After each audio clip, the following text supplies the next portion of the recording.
Welcome to AETCM, the Emergency Medicine channel. Today, let us discuss about refeeding syndrome, one of the important complications of feeding in critical care units.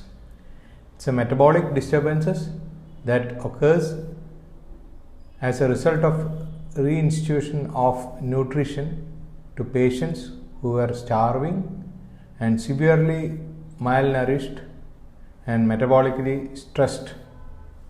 So when we are giving nutrition, they develop complications like electrolyte imbalance. Too much liquid nutrition supplemented during initial days of ICU stay, it can trigger the production of glycogen, fat, protein in the cells.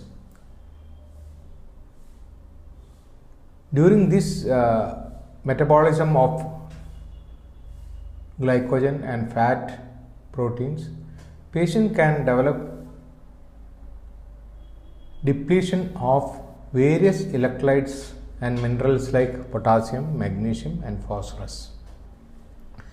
That can lead to many cardiopulmonary problems and neurological symptoms.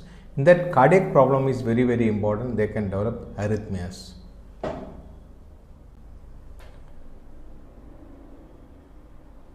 In refeeding syndrome, some of the electrolyte imbalance like hypophosphatemia, hyperkalemia, hypermagnesemia, they can produce major damages to the human body, and it can produce arrhythmias, respiratory distress, carbon dioxide retention, like that various complications can occur.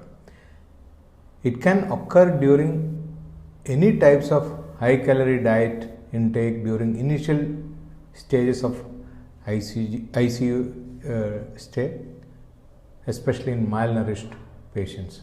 But it is very commonly occur during parenteral nutrition, total parenteral nutrition, because there we are giving high calorie diet through a IV line. The absorption and metabolism of this high nutrition diet is very fast, and they utilize many electrolytes during the metabolism. That leads to refeeding syndrome.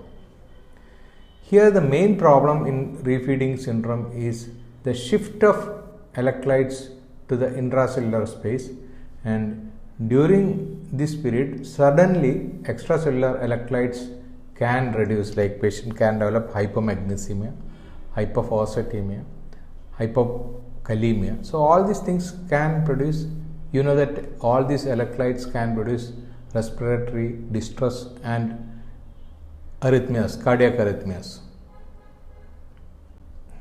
So here in this picture you can see carbohydrate enters to the cells for energy production, that is given either through enteral nutrition or parenteral nutrition.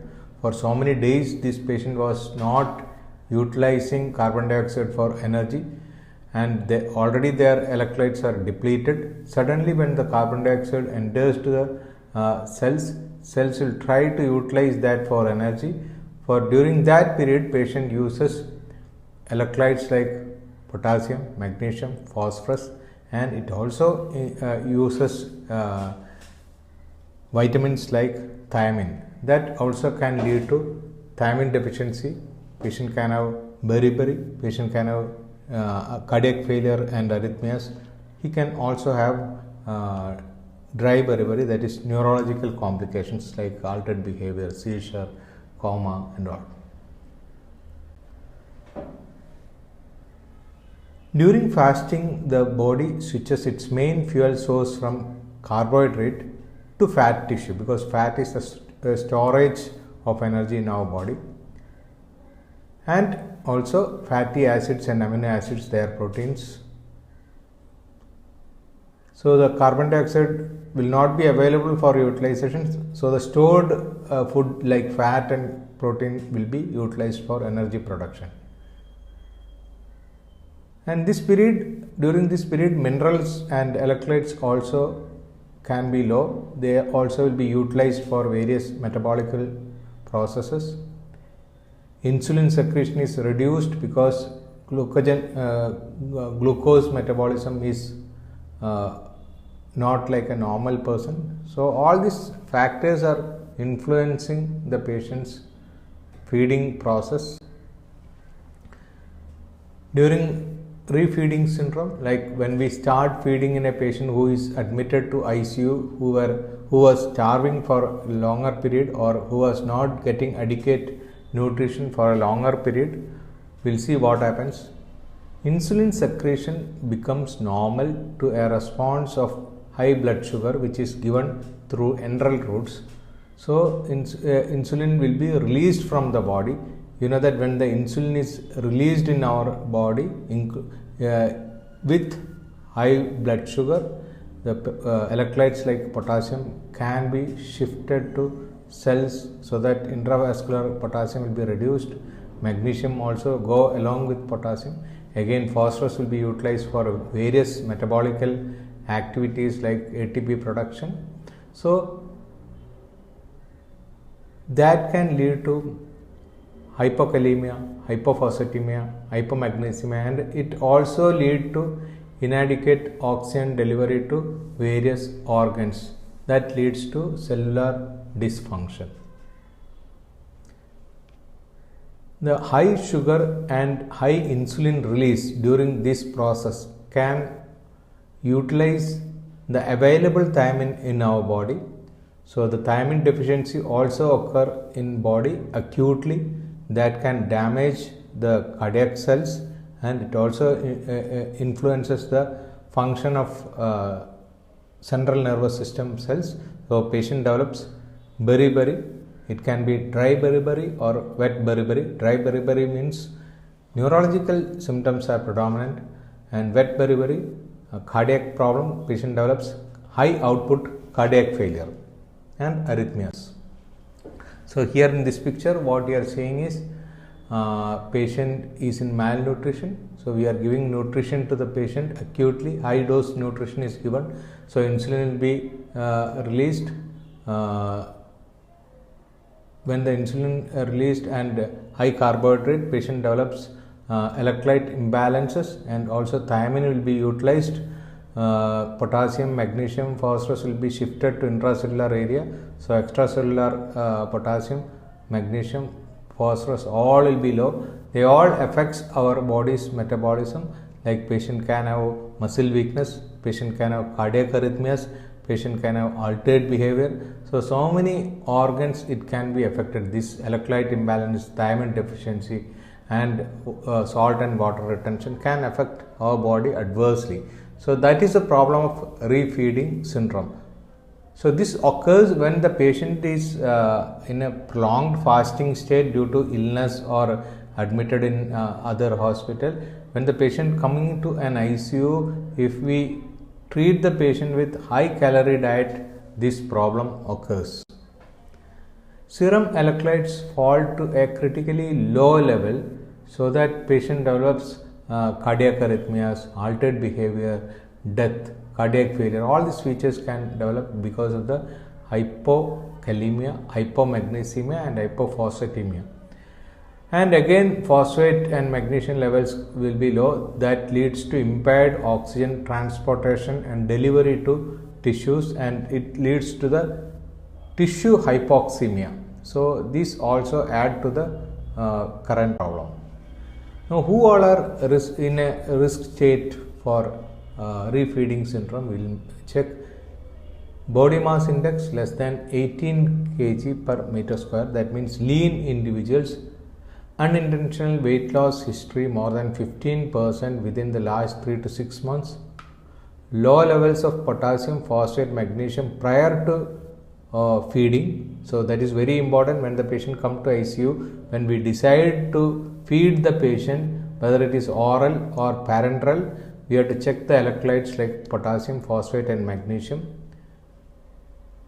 And if the patient is not taking any nutrition or less nutrition in last 10 days, this occurs mainly when the patient is not getting medical aid when they are at home due to some illness. When they come to hospital, the patient will be advised to take nutrition by the clinician.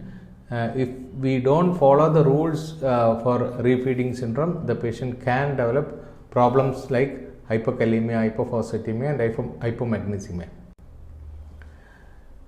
In high risk patient, like what we explained, before starting the feeding, whether it is enteral feeding or parenteral feeding, correct the electrolyte deficiency. Like if the patient is having hypokalemia, correct potassium deficiency by giving IV KCl, or magnesium deficiency, correct with magnesium sulfate.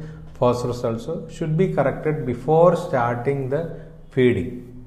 Then any patient who is having prolonged fasting history or severe vomiting history or alcohol intake history, thiamine should be given. To prevent thiamine deficiency, you can give 100 mg daily, but in refeeding syndrome and all, sometimes we will have to give higher dose. If the patient develops thiamine deficiency during the treatment, then the dose is very high, 500 milligram 3 times daily is the dose. So normal person we can give 100 mg daily. In a very sick patient, 500 mg can be given before giving feeding. Then start nutrition at 10 kilocalories per kg per day for first 24 hours. Remember, in ICU, any patient who is very sick, who is having critical illness, we need to give 25 kilocalories to 40 kilocalories per kg per day. So depending on the clinical scenario, sometimes we will have to give high calories like 40 kilocalories per kg per day. Routine patients we may give 25 to 35 kilocalories per kg per day. But here we are giving only 25% of the requirement. Like suppose we have to give 40 kilocalories, now we are giving only 10 kilocalories. So ideal kilocalories per kg per day is 10 kilocalories per kg per day to start. So first 24 hours we give very minimal nutrition for the patient. Even if the patient is sick and malnourished, we will not be giving 40 kilocalories per kg per day. We will be giving only 25% of the required calories. So that can be started, and slowly increase the dose of dose of feeding every day. But every day we have to check the electrolytes like potassium, phosphorus, magnesium has to be checked every day. So normally if we are following this rule, patient may not go to refeeding syndrome. But without knowing this, if a patient who is very sick, who is malnourished, who is admitted to an ICU or critically ill area, if we start high calorie diet including dextrose, so high dose of dextrose itself can produce all these problems. So try to avoid giving high dose of dextrose, total parenteral nutrition. All these things will give very high calorie to the patient. So to avoid that, we give only 25% of the required dose of nutrition in first day, then slowly increase after checking the electrolytes, so that we can avoid this condition, that is refeeding syndrome. You might have seen that some patients after admitted, after giving adequate calories in the initial day, they develop some arrhythmias and suddenly they go for cardiac arrest. That is because of refeeding syndrome. So to avoid refeeding syndrome, it is very important that refeeding syndrome is very common in critically ill areas where we treat patients who are malnourished or not taken any food for last 10 days and whose BMI is very low. So try to avoid giving maximum diet in first day. You give only 25% of the required diet needs, especially glucose. And during the feeding, you have to always check electrolytes like potassium, phosphorus and magnesium, because in refeeding syndrome these electrolyte imbalances are very common, and these electrolyte imbalances can produce cardiac arrhythmias. Another important vitamin is thiamine. Thiamine, you know that thiamine is utilized for glucose metabolism. When high glucose is given through an IV line who is having depleted thiamine level, suddenly the thiamine levels in heart and neurological system can go down and patient develops all complication because of that. Thank you.